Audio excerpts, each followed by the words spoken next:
प्यारे बच्चों, नमस्कार। कैसे हैं आप सब?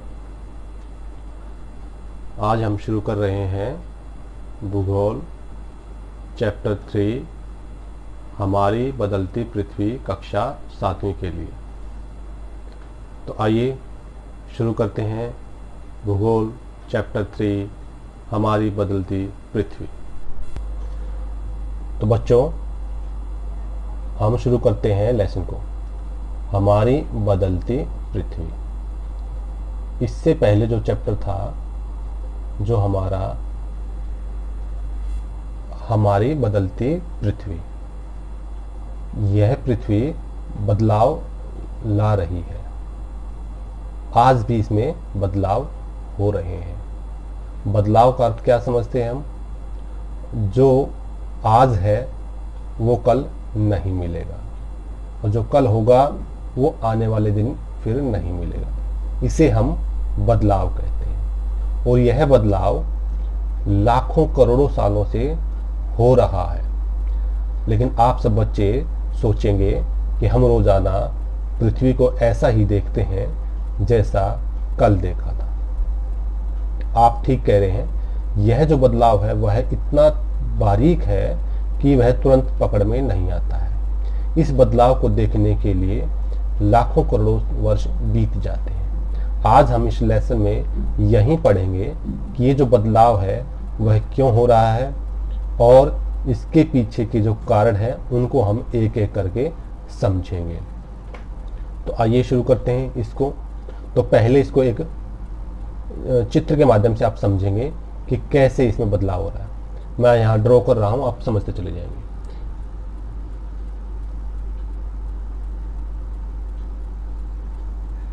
यह एक पृथ्वी का एक चित्र मैंने बनाया है। आपने इससे पहले के लेसन में पढ़ा था कि इसके ठीक बीचों बीच एक क्रोड़ है, क्रोड़ के बाद मेंटल है, और मेंटल के बाद भूपर पट्टी है। ये जो मेंटल है ये पिघला हुआ है,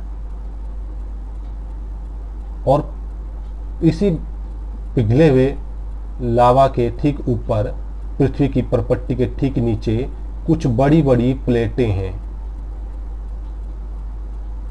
ये 7 बड़ी प्लेटें हैं और कुछ छोटी प्लेटें हैं।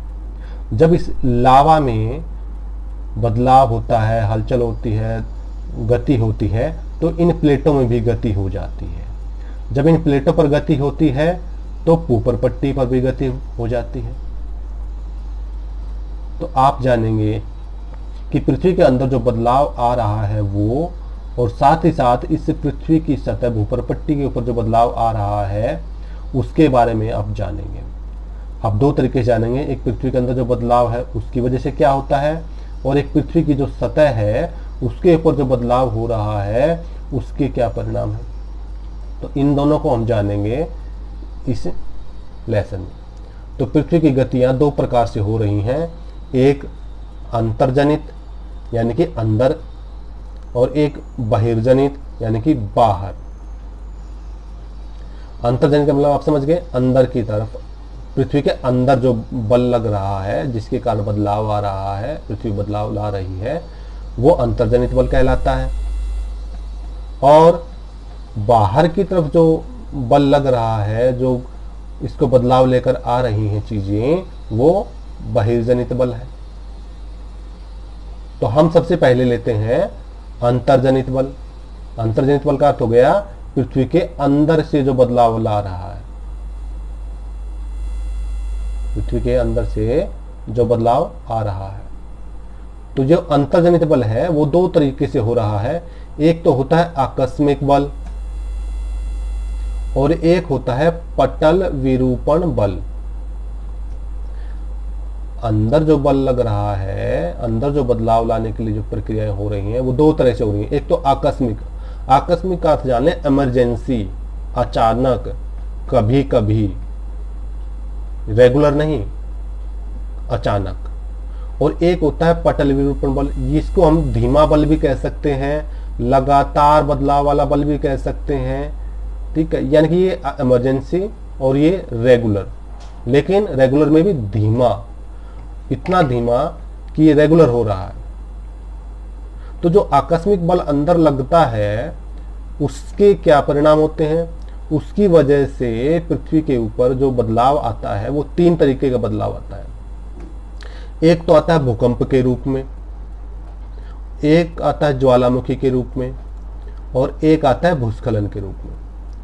जो अचानक बल लगता है अंदर की तरफ, उससे पृथ्वी के ऊपर क्या बदलाव आता है? भूकंप के रूप में, ज्वालामुखी के रूप में और भूस्खलन के रूप में। अब हम इन तीनों को भी बारी बारी से एक एक करके समझेंगे और आगे बढ़ेंगे। तो सबसे पहले हम लेते हैं भूकंप को। भूकंप का अर्थ होता है, भू का अर्थ होता है जमीन, और कंप का मतलब कपना, कप जाना। जैसे आप सर्दियों में बच्चे कभी ठंड की वजह से कांपते हैं, पेड़ों के पत्ते हवाएं चलने से हिलाते हैं, वो कांपते हैं। ऐसे ही पृथ्वी के ऊपर जो स्थल भाग है उसमें जो कंपन आता है, या समुद्र की जो सतह है, जो नीचे की तलहटी है, उस पर जो जमीन है उसके अंदर जो बदलाव आता है वो भूकंप कहलाता है। इसको हम एक चित्र के माध्यम से जानेंगे, इसमें क्या क्या कैसे बदलाव आता है। सामने जो ये आपको स्क्रीन पर जो एक चित्र दिख रहा है, यह भूकंप के बारे में दिखा रहा है। तो सबसे पहले आप देखेंगे कि जहां भूकंप, ये जो आप देख रहे हैं इसमें जो ये भाग है, यहां से भूकंप शुरू होता है। जहां से शुरू होता है उसे हम उद्गम केंद्र कहते हैं। उद्गम यानी कि पैदा होने का। और फिर ये जो भूकंप की जो पैदा हुए हैं ये तरंगे, और ये तरंगों के रूप में पैदा होता है। तरंग क्या मतलब क्या हुआ? ये ऐसे वेव्स होती हैं, तरंग के रूप में आता है। और ये तरंगे तेजी से ऊपर की तरफ जाती हैं। कहाँ जाती हैं? ऊपर की तरफ जाती हैं और चारों तरफ घूमती हैं। ऊपर की तरफ जाएंगी और फिर ये फैलती चली जाएंगी। कहां फैलेंगी? पृथ्वी की सतह के ऊपर, भूपर्पट्टी पर। होता कहां है? परपट्टी के ठीक नीचे होता है, और तरंगों के रूप में होता है और वृत्ताकार रूप में होता है। तो जहां ये शुरू होता है, उद्गम केंद्र होता है, वहां ये सबसे ज्यादा प्रभावशाली होता है। फिर जैसे जैसे ये तरंगों के रूप में, वृत्ताकार रूप में बाहर की तरफ चलता है, इसका प्रभाव धीमा होता चला जाता है। क्लियर हुआ? Very good. अभी हमने जाना भूकंप तरंगों के रूप में फैलता है। जहां शुरू होता है वह अधिकेंद्र होता है, और नुकसान भी सबसे ज्यादा यही होता है। इसके साथ भूकंप की कभी भी भविष्यवाणी नहीं की जा सकती। मतलब हम उसका पहले से अंदाजा नहीं लगा सकते कि अब भूकंप आने वाला है। हम तो केवल ये लगा सकते कि भूकंप आया है, वो कितना नुकसानदेह है और कितना नुकसानदेह नहीं है। फिर है, भूकंप को रिक्टर स्केल पर मापा जाता है। जिस स्केल पर हम भूकंप को मापते हैं वो कौन सा स्केल होता है? Richter scale. ये आपसे परीक्षा में प्रश्न पूछा जाएगा, भूकंप को किस चीज से मापा जाता है, तो आप लिखेंगे भूकंप को रिक्टर स्केल पर मापा जाता है। फिर है, भूकंप की संभावना प्लेटों के किनारों पर ज्यादा होती है।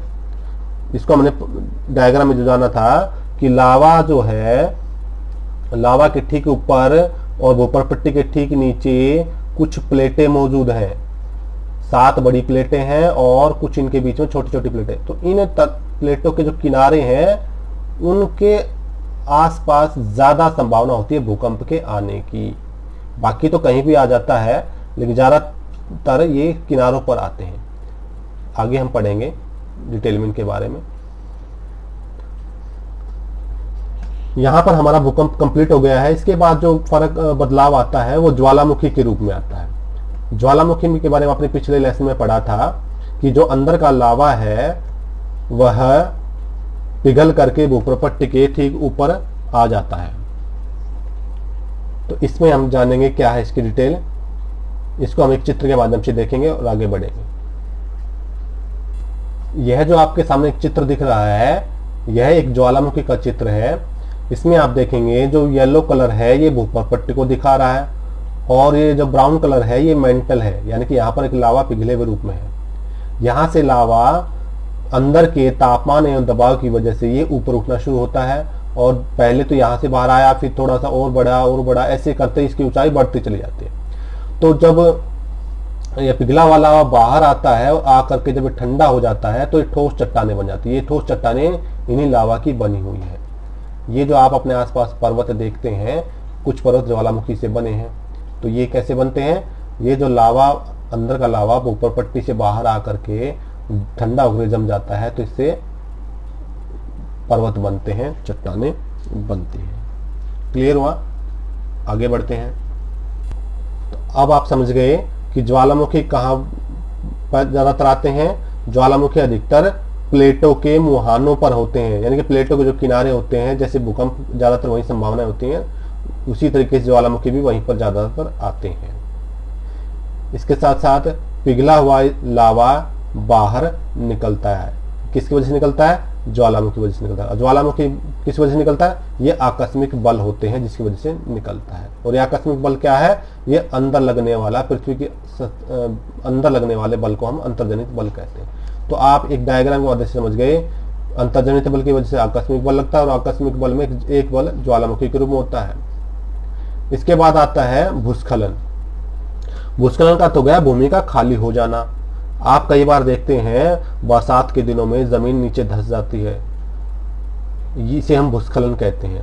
यह भूस्खलन भी आकस्मिक बल की वजह से होता है। जमीन का नीचे धंस जाना भूस्खलन कहलाता है, और ये भूस्खलन ज्यादातर पर्वतीय इलाकों में होते हैं। पर्वतीय इलाकों में क्यों ज्यादा होते हैं? क्योंकि उनके बीच में, पर्वतों के बीच में बहुत ज्यादा स्पेस खाली होता है। मैदानों में ये स्पेस बहुत कम होता है, क्योंकि मैदानों में ये बारीक मिट्टी से बने हैं, बारीक मिट्टी के बीच में स्पेस कम होता है। पर्वत जो है चट्टानों से मिलकर बने हैं, इसीलिए उनमें स्पेस होता है, इसलिए वो जगह खाली हो जाती है। तो ये भूस्खलन हो गया। तो यहाँ आकस्मिक बल में 3 प्रक्रियाएं होती हैं, बदलाव लाती हैं, भूकंप के रूप में, ज्वालामुखी के रूप में और भूस्खलन के रूप में। क्लियर हुआ? अब हम चलते हैं इसकी वजह से आगे। इसको हम पटल विरूपण बल भी कहते हैं। पटल का तो गया जो प्लेटें हैं उसके अंदर बदलाव आता है। अभी हमने जाना था कि ये जो है मेंटल के ठीक ऊपर कुछ बड़ी बड़ी प्लेटें हैं जो इसके ऊपर, लावा के ऊपर मौजूद हैं, और ये गति करती रहती हैं। इनमें लगातार गति होती रहती है। क्या आप जानते हैं इन्हीं गति की वजह से ही पर्वतों के निर्माण होते हैं। ये जो पर्वतों का निर्माण हुआ है इन्हीं प्लेटों की गति की वजह से हुआ है, और ये धीमी धीमी गति से हो रहा है। आपकी जानकारी के बता दें, हमारा जो हिमालय है यह प्रतिवर्ष कुछ मिलीमीटर इसकी जो है ऊंचाई बढ़ती है। कुछ मिलीमीटर, सेंटीमीटर के 10वें हिस्से को मिलीमीटर कहते हैं। इतना इसका बदलाव आ जाता है, और ये बदलाव निरंतर हो रहा है। तो हम जब समझते हैं आपको ये अंतर्जनित बल जो है यह क्लियर हो गया है। अब हम चलते हैं दूसरे बल की तरफ, जो बहिर्जनित बल है, यानी कि बाहर लग रहा है, पृथ्वी की सतह पर लग रहा है। यह जो पृथ्वी की सतह पर जो बल लग रहा है, इसकी वजह से 2 प्रक्रियाएं हो रही हैं। एक अपर्दन होता है और निक्षेपण होता है। अपर्दन का तो गया उसका छोटे छोटे टुकड़े हो जाना, टूट जाना, हिस्से हो जाना, और इन्हीं छोटे छोटे टुकड़े जो हो गए हैं उनका किसी जगह स्टोर हो जाना, इकट्ठा हो जाना, क्या कहलाता है? निक्षेपण। यानी कि टूटना और जमा हो जाना। अपर्दन का मतलब टूट जाना, निक्षेपण का मतलब जमा हो जाना। तो इस बहिर्जनित बल की वजह से पृथ्वी की सतह पर 2 क्रियाएं हो रही हैं, एक अपर्दन और एक निक्षेपण। ये जो अपर्दन और निक्षेपण जो हो रहे हैं ये 4 कारणों से हो रहे हैं। किन कारणों से? नंबर 1 नदी की वजह से, या बहते हुए पानी की वजह से, पवनों की वजह से, हवाओं की वजह से, और समुद्री तरंगों की वजह से। समुद्र के ऊपर जो पानी की जो लहरें आती हैं उसे या जो पानी की लहरें चलती हैं किनारे की तरफ, उसे समुद्री तरंग कहते हैं। और हिमनद, हिमनद का तो गया जो हमने पढ़ा था महान हिमालय, जहां पर बर्फीली पहाड़ियां, बर्फीली चोटियां हैं, हमेशा बर्फ से ढकी रहती है, वहीं पानी की बन करके नदियों के रूप में चलता है, उसे हिमनद कहते हैं। तो पृथ्वी की सतह पर इन 4 प्रक्रियाओं के द्वारा अपरदन और निक्षेपण हो रहा है, जिसके कारण पृथ्वी बदल रही है। क्लियर हुआ? इन चारों को हम एक एक करके अब बारी से समझने जा रहे हैं। हम जानेंगे सबसे पहले नदी के बारे में। ये जो आप डायग्राम देख रहे हैं, ये अपरदन और निक्षेपण की वजह से मुख्य स्थलाकृतियां बन रही हैं, और ये बन रही है किनकी वजह से? नदी, समुद्री तरंग, हिमनद और पवनों की वजह से। तो हम एक एक करके शुरू करेंगे। तो पहले नदी को ले रहे हैं। नदी से क्या बदलाव आता है? तो सबसे पहले है खड़े ढाल वाले स्थान से अत्यधिक कठोर शैल पर गिरकर जलप्रपात या झरना बनाती है। यानी कि जो नदियां हैं पहाड़ों से जब ये चलती हैं, नीचे गिरती हैं, तो एक झरने के रूप में जलप्रपात बनाती हैं। इसको हम चित्र के माध्यम से देख करके समझेंगे। इस चित्र में देखेंगे आप कि जो है नदी खड़े ढाल यानी कि ढाल पर एकदम नीचे की तरफ गिरती है और उसको तोड़ती है, और ये जो स्थलाकृति बन रही है, ये कौन सी बन रही है? जलप्रपात बन रही है, यानी कि झरना। तो नदी से पहली स्थलाकृति कौन सी बनी? जलप्रपात। ये जो चित्र है कि नियाग्रा जलप्रपात का है। जितने जलप्रपात बनते हैं वो नदी के खड़े ढाल वाले स्थान पर नीचे गिरने की वजह से बनते हैं। चलो आगे बढ़ते हैं। जब नदी मैदानों में प्रवेश करती है तो मोड़दार मार्ग पर बहती है, इसे विसर्प कहते हैं। इसको भी चित्र से समझेंगे। यह जो आपके सामने एक चित्र है, यह नदी का मैदानों के अंदर जो क्रियाकलाप है वो दर्शा रहा है। तो मैदानों में जब नदियां आ जाती हैं तब वो एक सर्पीले आकार की तरह चलती हैं। तो ये जो एक लूप है, ये एक जो मोड़ है, इसे विसर्प कहते हैं। क्या कहते हैं? विसर्प। तो ऐसे ही नदी मैदानों में चलती है, आगे की तरफ बढ़ती है। पर्वतों से तो सीधे ढाल वाले स्थानों पर गिर कर झरना बनाती है, और मैदानों में ये विसर्प बनाती है। क्लियर हुआ? आगे बढ़ते हैं। विसर्पों के किनारों पर लगातार अपक्षय एवं अपरदन होता रहता है, यानी कि कटाव होता रहता है, किनारे कटते रहते हैं। ये विसर्प जो हैं उनके वजह से क्या हो जाते हैं? कटाव हो जाता है, और जिससे विसर्प के सिरे निकट आते हैं, एक दूसरे के निकट आ जाते हैं। इसके बाद क्या होता है?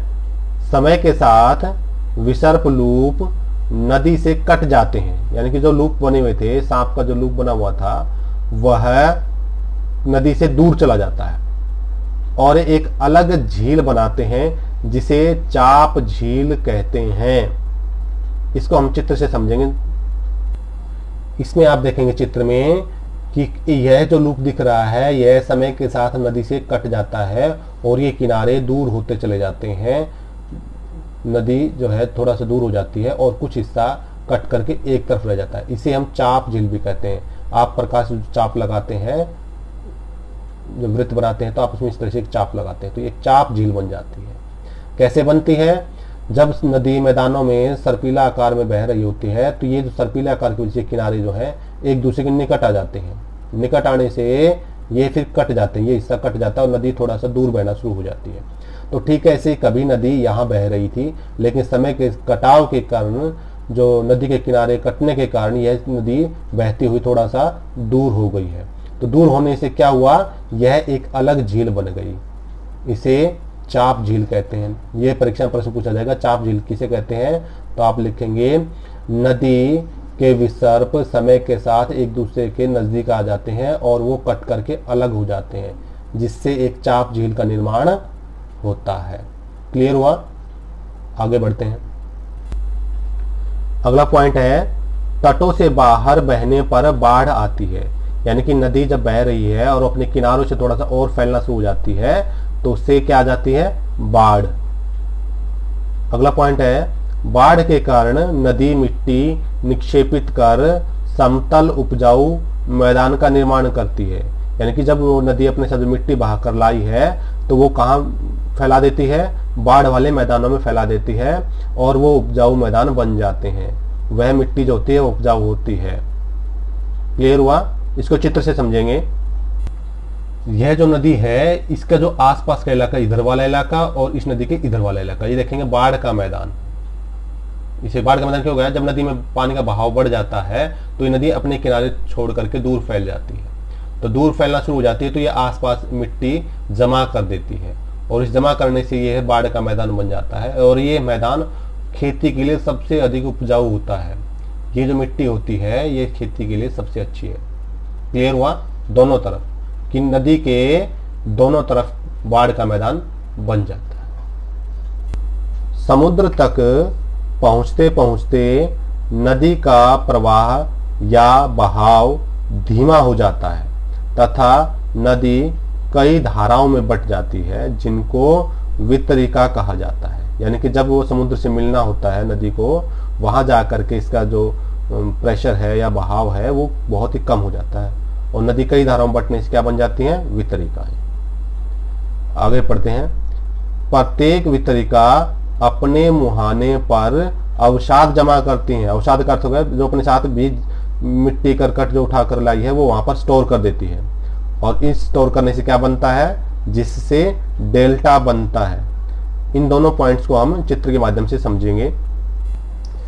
इस चित्र में आप देख रहे हैं यह नदी बिल्कुल मुहाने पर आई हुई है, यह मुख्य नदी है, और इसका बहाव इतना धीमा हो जाता है कि यह अपने आप बहाव को बढ़ाने के लिए कई धाराएं में बट जाती है। एक धारा यहाँ चली गई, एक धारा यहाँ आ गई, एक धारा यहाँ चली गई, यह धारा भी फिर कई धाराओं में बट गई, इधर चली गई, इधर गई, फिर इधर चली गई, इधर आ गई, और अपने मुहाने पर ये अवसाद जमा कर देती है, और अवसाद जमा करने से ये जमीन का रूप धारण कर लेते हैं समुद्र से ठीक पहले, और ये डेल्टा कहलाते हैं। क्या कहलाते हैं? डेल्टा। और ये जो है वितरिका है। मुख्य नदी का समुद्र के किनारे बहाव धीमा होने की वजह से कई हिस्सों में बट जाना वितरिकाएं कहलाता है, और इन वितरिकाओं के द्वारा जो अवसाद लेकर आए हुए हैं और जमा कर देते हैं उनसे डेल्टा बनता है। क्लियर हुआ? इसका मतलब नदी की सहायता से क्या क्या आकृति बनी? जलप्रपात बना, नंबर 1, नंबर 2 बना झील, नंबर 3 बनी वितरिकाएं, डेल्टा और मैदान। क्लियर हुआ? आगे बढ़ते हैं। अब हम जानेंगे समुद्री तरंग के बारे में। नंबर 2 पर है ये समुद्री तरंग। इससे क्या क्या प्रक्रिया होती जानेंगे। नंबर 1, समुद्री तरंग के अपर्दन से एवं निक्षेपण से तटीय स्थलाकृतियां बनती हैं। यानी कि समुद्र के किनारे जो भी आकृति बनी हुई है वो किससे बनती है? समुद्री तरंगों के कटाव से और उनके जमाव से। इसके बाद है समुद्री तरंगे लगातार शैलों से टकराकर दरार बनाती हैं, यानी कि चट्टानों से टकराती हैं और उनमें दरार पैदा कर देती हैं। समय के साथ इन दरारों का बड़ा और चौड़ा होने से समुद्री गुफा बनती है। यानी कि पहले चट्टान से चित्र के माध्यम से समझेंगे, थोड़ा सा क्लियर हो जाएगा। इस चित्र में आप देखेंगे कि यहाँ चट्टान है और ये समुद्र है सारा। ये समुद्री तरंगे इन चट्टानों से टकराती हैं और इनमें दरार पैदा करती हैं। क्या करती हैं? दरार। और ये बार बार लगातार ये दरारें फिर बढ़ना शुरू हो जाती हैं और एक गुफा का रूप धारण कर लेती हैं। ये आप लिखेंगे समुद्री गुफा। फिर से रिपीट कर रहा हूं, तरंगों का बार बार शैलों से लगातार टकराने की वजह से इनमें दरार पैदा होती हैं और इन्हीं दरारों के बार बार टकराने की वजह से बड़ा हो जाने से समुद्री गुफाएं बनती हैं। क्लियर? आगे बढ़ते हैं। आगे है इन गुफाओं के बड़े होते जाने पर इनमें केवल छत ही बचती है, जिसे तटीय मेहराब कहते हैं। यानी कि जब वो गुफाएं भी और इतनी कटाव होना शुरू हो जाता है कि केवल उनकी छत बच जाती है, तो क्या बन जाते हैं? मेहराब। इसको भी चित्र से समझेंगे। आप इस आकृति में देखेंगे ये जो समुद्री गुफा थी, यही गुफा जब तरंगे इतने काट देती हैं कि ये आर पार हो जाती हैं और ये एक छत का रूप धारण कर लेती हैं। ऐसी स्थलाकृतियां कौन सी कहलाती है? तटीय मेहराब। पहले क्या बनी है? दरार बनी, फिर समुद्री गुफा बनी, समुद्री गुफा से फिर क्या बने? तटीय मेहराब बने। केवल छत का बचना क्या कहलाता है? तटीय मेहराब। आगे बढ़ते हैं। लगातार अपर्दन छत को भी तोड़ देता है, यानी कि बार बार होता है अपर्दन, तो अब वो छत भी टूट जाती है और केवल दीवारें बचती हैं। अब केवल दीवारें बच जाती हैं। जिसे स्टैक कहते हैं। इसको भी चित्र से समझेंगे। अब इस चित्र में देखें, जो ये तटीय मेहराब थे, ये भी बार बार लगातार अपर्दन होने की वजह से ये ऊपर तक कटाव होना शुरू हो जाता है और ऐसी आकृति बन जाती है, यानी कि केवल दीवार के रूप में कोई आकृति बची रह जाती है। ऐसी स्थलाकृति स्टैक कहलाती है। तो पहले आप फिर से समझें, पहले दरारें, फिर समुद्री गुफाएं बनी, समुद्री गुफाओं के बाद तटीय मेहराब बने, तटीय मेहराबों के बाद स्टैक बने। इस तरह से स्थलाकृति समुद्री तरंगों के द्वारा लगातार अपर्दन से बनाई जा रही हैं। समुद्री तरंगे किनारों पर अवसाद जमा कर समुद्री पुलिन का निर्माण करती हैं। ये कई बार प्रश्न पूछा जाता है, समुद्री पुलिन कैसे बनते हैं? तो आप लिखेंगे, जो तरंगे बार बार लगातार टकरा करके जो अपर्दन करती हैं और जो अवसाद इकट्ठा करती हैं, जो वहां किसी जगह स्टोर कर देती हैं, तो उससे क्या बनते हैं? समुद्री पुलिन। तो समुद्री तरंगे किनारों पर अवसाद जमा करने से समुद्री पुलिन का निर्माण करती हैं। तो ये हमारा दूसरा समुद्री तरंग भी पूरा हो गया है। अब हम आगे बढ़ते हैं तीसरे पार्ट की तरफ, जिसे हम कहते हैं हिमनद, यानी कि बर्फीली नदियां। तो पहले है हिमनद अथवा हिमानी, बर्फ की नदियां होती हैं। आगे है हिमनद गहरे गर्तों या खाइयों का निर्माण करती हैं। खाई का मतलब बिल्कुल गड्ढा, चट्टानों में गड्ढे बना देती हैं बर्फीली नदियां, गिर गिर करके, बह बह करके। फिर है पर्वतीय क्षेत्रों में बर्फ पिघलने से उन गर्तों में जल भर जाता है और वे सुंदर झील बन जाती हैं। पहाड़ी इलाकों में जो झीलें बनी हुई हैं, ये इन्हीं हिमनदों की वजह से बनी हुई हैं। इसको आप चित्र के माध्यम से समझेंगे। यह जो चित्र है आपके सामने, यह एक हिमनद का एक चित्र है। इसमें आप देख रहे हैं जितने भी पहाड़ की चोटियां हैं वो बर्फ से लदी हुई है।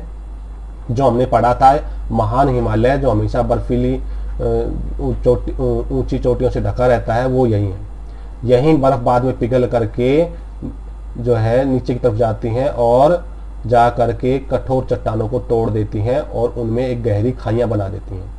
फिर ये गहरी खाइयों में ये पिघला हुआ पानी उनमें स्टोर हो जाता है और वे सुंदर झील बन जाती है। क्लियर हुआ? आगे बढ़ते हैं। फिर है आगे, हिमनद के द्वारा लाए गए पदार्थ जैसे छोटे बड़े शैल, रेत एवं मिट्टी निक्षेपित कर हिमनद हिमोढ़ का निर्माण करते हैं। यानी कि जितने भी अपने साथ चट्टानों के टुकड़े, रेत, मिट्टी बहाकर लाई जाती है, ये जब कहाँ स्टोर कर देते हैं? इन्हीं पर्वतों के बीच में जमा कर देते हैं और इससे क्या बन जाता है? हिमोढ़, यानी कि एक बर्फीला मैदान बन जाता है। आखिरी है पवन। पवनों के द्वारा कैसा स्थलाकृतियां बनती हैं वो जानेंगे। नंबर 1, रेगिस्तान में पवन अपर्दन एवं निक्षेपण का प्रमुख कारण है। यानी कि रेगिस्तान की में किसकी वजह से अपर्दन निक्षेपण होता है? पवनों की वजह से। पवन छत्रक शैल बनाती हैं। छत्रक शैल का तो गया छतरी वाली शैलें, जितनी भी चट्टाने कटाव होता है उसमें वे ऊपर से नहीं काटती हैं बल्कि उसको नीचे से काट देती हैं और वो चट्टाने छत्रक शैल की तरह बन जाती हैं। ऊपर से तो चौड़ी होती हैं और नीचे से कम चौड़ी होती हैं, ऊपर से लंबी नीचे से कम, ऐसी छत्रक शैलें कहलाती हैं। इसके बाद है रेत के कणों को एक स्थान से दूसरे स्थान पर जमा करने से छोटी पहाड़ी बनती है, जिसे बालू का टिब्बा कहते हैं। इसे हम चित्र के माध्यम से समझेंगे। यह आपके सामने जो चित्र है, यह एक रेगिस्तान का एक चित्र है, मरुस्थल का एक चित्र है। वहां पर आपको इस तरह से स्थलाकृतियां दिखाई देती हैं। इसमें बालू मिट्टी होती है और ये बालू मिट्टी जो है पवनों के द्वारा इनको उड़ा करके किसी दूसरे स्थान पर जमा कर दिया जाता है और एक ये छोटी छोटी पहाड़ियों का निर्माण हो जाता है। तो ये पहाड़ी क्या कहलाती हैं? बालू के टिब्बे कहलाते हैं। ये टिब्बे हैं, इनको हम क्या कहेंगे? टिब्बे। त्याग स्थलाकृतियां इस तरह से मिलती हैं और ये कैसे बनती हैं? पवनों के द्वारा मिट्टी के कण या बालू के कणों को उड़ा कर दूसरी जगह जमा कर दिया जाता है, अपर्दन करके निक्षेपण कर दिया जाता है। तो उससे क्या बनते हैं? बालू के टिब्बे बनते हैं। चलिए आगे बढ़ते हैं। इसके बाद है जब ये बालू के कण विस्तृत क्षेत्र में यानी कि और भी ज्यादा फैला दिए जाते हैं, बहुत ज्यादा एरिया में फैला दिए जाते हैं या निक्षेपित कर दिए जाते हैं, तो इसे हम लोएस कहते हैं। क्या कहते हैं? लोएस। और ये लोएस चीन में विशाल लोएस निक्षेप पाए जाते हैं। तो आपने देखा कि मुख्य स्थलाकृतियां पृथ्वी के ऊपर अपर्दन और निक्षेपण से बनती हैं, और ये अपर्दन और निक्षेपण नदियों के द्वारा, समुद्री तरंगों के द्वारा, हिमनद के द्वारा और पवनों के द्वारा कैसे होता है वो हमने इस डायग्राम की सहायता से बनाया है। आप इस डायग्राम को जरूर नोट करेंगे, तभी आप इसको अच्छे से याद रख पाएंगे। तो प्यारे बच्चों, इस तरह से हमारा ये भूगोल चैप्टर 3 हमारी बदलती पृथ्वी यहाँ पूरा हो गया है। हमने आज इसको थोड़ा सा जल्दी जल्दी करने की कोशिश की है, समय की थोड़ी सीमा ज़्यादा हो जाती है, लेकिन फिर भी अगर कोई चीज़ छूट गई है या कम समझ में आई है तो कमेंट बॉक्स में ज़रूर बताएंगे। और इस वीडियो को ध्यान से देखते हुए इसको नोट ज़रूर करेंगे, इसके नोट्स ज़रूर बनाएंगे। अगर आप केवल देखेंगे ही, नोट्स नहीं बनाएंगे तो यह काम अधूरा रह जाएगा और आपको जो है आगे बढ़ने में समस्याएं पैदा करेगा। तो जैसे जैसे आप वीडियो देखते जाएं, बाद में इसको नोट ज़रूर करें। थैंक यू बच्चों।